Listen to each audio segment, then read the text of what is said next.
What's up gamers, Dreamcastguy here, and this is my brutally honest review of The Last of Us Part 2. Now this video is going to be completely spoiler free. I'm not going to be talking about the ending or too many of the major plot points because I don't want to ruin the experience. But I do feel it's important to talk about what this game actually is. Because, you see, something very strange happened. When Sony was giving out review codes for this game to websites like Polygon and Kotaku, they made them promise to only show you part of the game itself, and leave out some pretty big details that I believe are essential. So what I decided to do is buy my own copy of the game days ago, that way I can give you my brutally honest thoughts on it. Now, The Last of Us Part 2, this is a technical marvel. This is likely some of the best graphics that will ever exist on the PlayStation 4 Pro. To go along with this, the combat and exploration are exactly what a great sequel should be.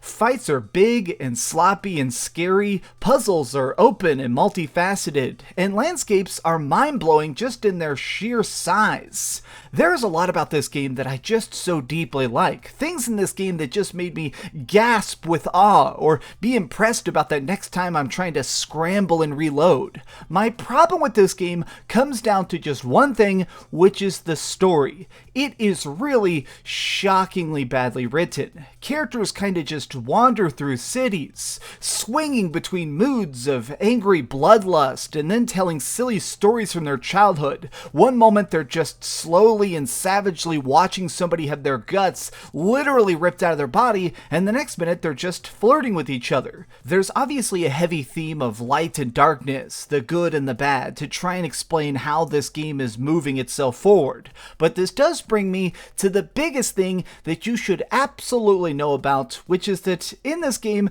The Last of Us Part 2, it has a villain. There's a woman who hurts a lot of people. I mean, characters that we love and respect. Heroes that have been part of this universe for the last 7 years. I mean, this franchise from the beginning has had characters that are so deeply flawed and yet so lovable at the same time. And you have to play as a character that just harms these people so much. Yes, you heard me correctly. I can't go into the full context because it would be a giant spoiler, but this game has two main characters basically, Abby and Ellie, each a woman that's on their own path of vengeance. Now, of course, there's been some truly amazing revenge stories over the years, and I have no problem with the idea of assuming the control of an antagonist if it feels earned, and yet here, it really doesn't. Let me get back to Abby here in a second. First, I think it's important that we just try and talk about the discussion of this incredible combat. The gameplay in The Last of Us Part 2, it is really, really good, but to understand this is to convey why I'm so annoyed that we have to basically leave Ellie behind. Now in this game, the world is finally starting to put itself back together. Areas of America have electricity again, the lights are fixed, and if you look closely, you can see that there's even stuff like game consoles plugged into TVs. The land in a way has managed to be repaired, but what this has led to is an accidental side effect, which is that humans have become even more tribal again. After decades of living in the dark and being so desperate, everyone has become focused now on preserving their group. People will fight and kill anyone who comes into their specific territory. And as we travel through these haunting locations like flooded malls and blown out buildings, you discover that pretty much anybody is going to instantly kill you on sight. So what this means is that in order to survive,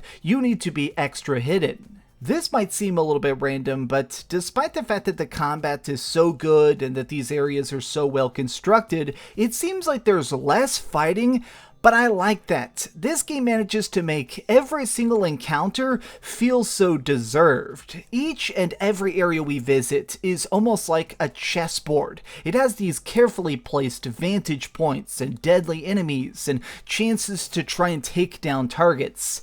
Every piece of this game is just so nicely balanced. I like that every single fight, it just feels so desperate and crazy and scary. I mean, the first game was good. I absolutely absolutely love the original Last of Us. It's, in my opinion, it's in the top 5 best games of all time. But I do feel like that when it comes to the real visceral moments, the time where you're having to defend yourself against all costs, The Last of Us 2 manages to completely make the combat and gameplay bigger and better in every single way. Enemies will hunt you in the shadows, or do callouts to try and surround you, or sometimes just send in one person as like bait to try and force you out, that way the others can snipe you. Even the infected fight smarter now. Oftentimes they'll stay in little clusters to try and overwhelm you, or to try and trap you in like a dark hallway. And to go along with this, they've made better built baddies. There are some completely new enemy types like these super infected that are like armored and explode, and humans can do things now like have dogs that will track your scent. These fresh additions to the battles of The Last of Us feel really good, and since the fights are more spaced out, it makes it where you can really appreciate every time you have to fight. Every encounter feels like it needs to happen. Even times when I was like stuck in the woods and I have just one bullet left, and every time I fight these guys I die again and again, it just made me even more dedicated to victory. It made me want to just obsessively try and get things right. This is such a nice display to the great design at the heart of The Last of Us Part 2. This does bring me though back to Abby. Something that wasn't shown in the trailers is that this story, it doesn't go in a straight line. We get a ton of extended flashbacks, optional dialogue segments, and most importantly, multiple playable characters. Randomly, during sections of this game, we are thrown into the boots of Abby. This is a person that's from a different tribe from Ellie. These humans have their own city, their own motivations, and they have their own ways of fighting. Like, look at Abby. She is absolutely stacked. This woman is so freaking buff, and she can fight people with her bare hands. She just literally kills sometimes people by punching them to death with one big strike. She even decides to randomly pop zombies with her unarmed fists, which is kinda dumb, but that's just how she works. Now, here's the major issue with The Last of Us Part 2. It's that, I'll be honest, I almost stopped playing it. Abby does some evil stuff. Actions that are so despicable to people that we love. I felt evil doing them, and the game forces you to do this. They really put you in control of this antagonist as she does some truly awful stuff, including some almost disgustingly gruesome deaths. This game tries extremely hard to disturb you, to the point at which that it's almost cringy at times. And what I mean by that is that there are some extended torture scenes, there are public executions, there are even mass graves. There are scenes in The Last of Us Part 2 that I can't put in this review. If I uploaded them to the internet, they would probably get this freaking video actually taken down from the website. I mean, how crazy is that? This game constantly wants to remind you that the world sucks, and that even the heroes are kind of monsters. And yet, my issue is that it doesn't feel like it earns that. I have read a lot of books about moral philosophy, the mix of light and darkness that exists inside of every individual. These motivations are crucial to our very being. Seriously, every single day when you wake up, you get out of bed and you're making 1,000 tiny choices as to if you're going to be good or bad that day. And Abby, she does stuff that is straight up evil. This game tries so hard to try and balance this out by showing her talking with her friends and playing catch with dogs, but Abby is evil. I don't want to play as her. Stop forcing me to fill the shoes of this monster, because no matter what, if you try and make it seem like there's excuses to her actions, it doesn't get that.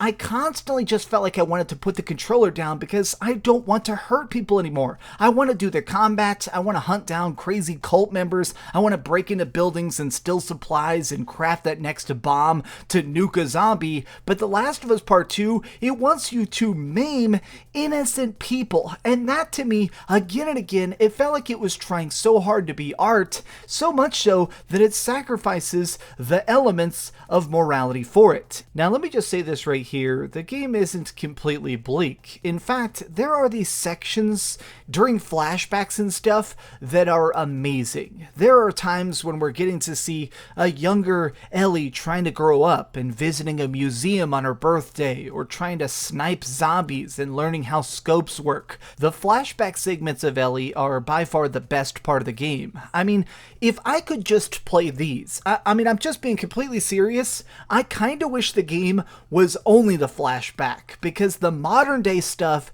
is just so bad. Like, even just the typical writing has so many lines that don't make sense. These people are just so badly built. Dina and Ellie, they're like a couple. Their lines between each other have absolutely no romance. It is just so poorly done. Everybody in this game sounds like they're just trying to collect a paycheck, and it really annoyed me because I do love the fights. I do love all those times where I get to go out there and do something crazy, and there's parts of this game that are just really genuinely genius. Like, something I never thought I'd compliment is the accessibility. Within the menus of The Last of Us Part 2 is a staggering amount of customization. You can literally reprogram every button on your controller. You can do things like adjust the game so if you have motion sickness, it won't shake the camera as much. You can even do crazy things like tailor so that the environmental detail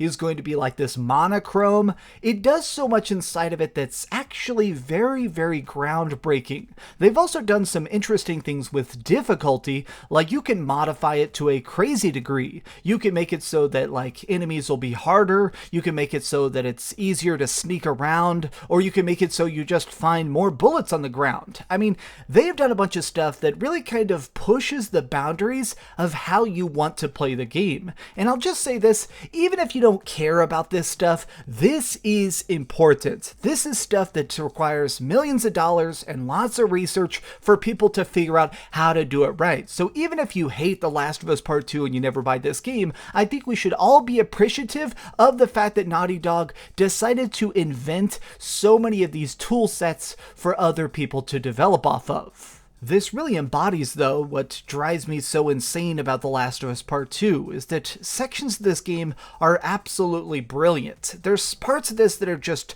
some of the best game design ever. It has such staggering graphics. It releases you to explore such haunting landscapes and chances to really see some graphics that have never been done before. And there's times when you're like down in a subway and there's a bunch of evil humans trying to track you down, and there's also a bunch of zombies nearby, and you have to try and pick, am I going to shoot and draw their attention, or do I try and get these guys to fire their guns first and get eaten by the zombies as I escape? There is such a nice balance to so much of this game that gets utterly ruined when you get to the next cutscene.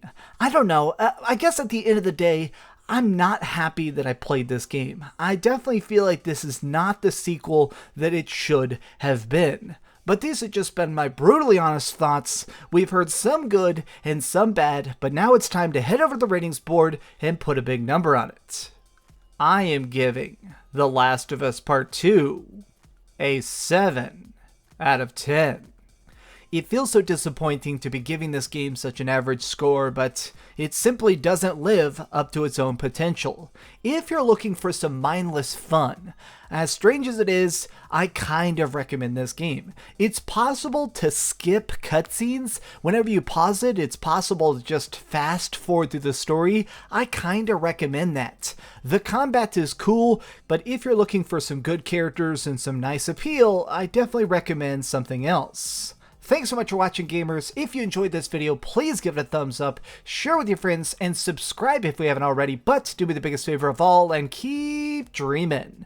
I am going to be doing a separate spoiler video about my issues, more in detail about the story itself, but I'll probably upload that tomorrow or Sunday. So thank you for watching this video, and please give it a like. Thanks so much for watching that video. If you want to see something else, you can always click this link to see what I put up last, or, subscribe and see what's coming up next. Also, I promise that whatever I do, it'll try not to suck.